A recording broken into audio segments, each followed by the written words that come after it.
పార్వతీమాతను మనం అమ్మవారని ఇది పూజిస్తాం ఉమ్, కదా, అంతే ఉమ్, కదా. ఉమ్. మనం ఇంట్లో మన వదినని, మన అమ్మని, చెల్లిని కూడా అమ్మవారి రూపం అనే పూజిస్తాం మనం. ఎవరైనా ఆడవాళ్ళను అమ్మవారి లెక్కనే చూస్తాం, కాదని అంటలేను. కానీ మీరు అంతే. స్క్రిప్ట్లలో మీరు ఈ రకంగా కించపరుచు చేయడం ఎంతవరకు కరెక్ట్ అని నేను అడుగుతున్నా. ఇది సార్, మీ పేరేమన్నారు సార్? రెడ్డి నా గారు పేరు ఏదో కేశవ అన్నారు. రెడ్డి అండి. కేశవరెడ్డి గారు, మీరు మాట్లాడేది నాకు అర్థం కావట్లేదు. నేను పాయింట్ మాట్లాడుతున్నా. ఇది మీరు బేసిక్లీ పాయింట్ నేను కానీ సుధీర్ కానీ అంటే మీ తప్పుని మీరు రెడ్డి గారు లేదు, రవి గారు రెడ్డి గారు వినండి. చెప్పండి. ఇప్పుడు అక్కడ చిరంజీవి గారు చేశారు అని మీకు తెలియదేమో, ఓకే. నేను చెప్తాను ఇది ఫైనల్గా ఏంటంటే, నేను షూట్లో ఉన్నా.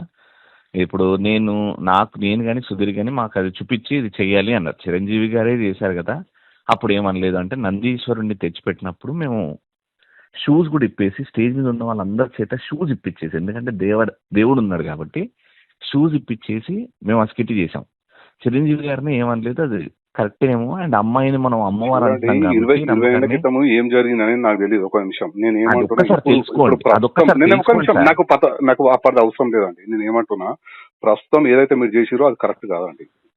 ఇది ప్రతి ఒక్కరికి ప్యాషన్ అయిపోయింది. ప్రతి ఒక్కరు ఇట్లా హిందువులను కించపరచు, స్క్రిప్ట్లు చేయడము, హిందువుల పైన దాడి. ఏమంటే మీరు యాజ్ ఎ హిందూగా ఉండి మీరు ఈ రకంగా మాట్లాడడం ఎక్స్ప్లెనేషన్, మీరు ఏదో తప్పు జరిగిందని అని కూడా మీరు పశ్చాత్తాపం పడతలేరు. మీరు ఇట్లా మీరు ఎట్లా మాట్లాడుతున్నారండి, నాకు అర్థం కాదు. మరి నాకు తప్పని చెప్పండి సార్. అది 100% తప్పండి. చేసిన తర్వాత ఇప్పుడు మీరు నాకంటే మినిమం ఒక 10 సంవత్సరాలు పెద్దగా ఉంటారు. ఇప్పుడు మీరు అప్పుడే చిరంజీవి గారు చేసిన దానికి ఇప్పుడు యూట్యూబ్ లో ఉంది అది చిరంజీవి గారిది. మేమన్నా తీసేసినాం, మీ మీద మర్యాదతో తీసేసినాం. ఏది ఆ వీడియోనే తీసేసినాం.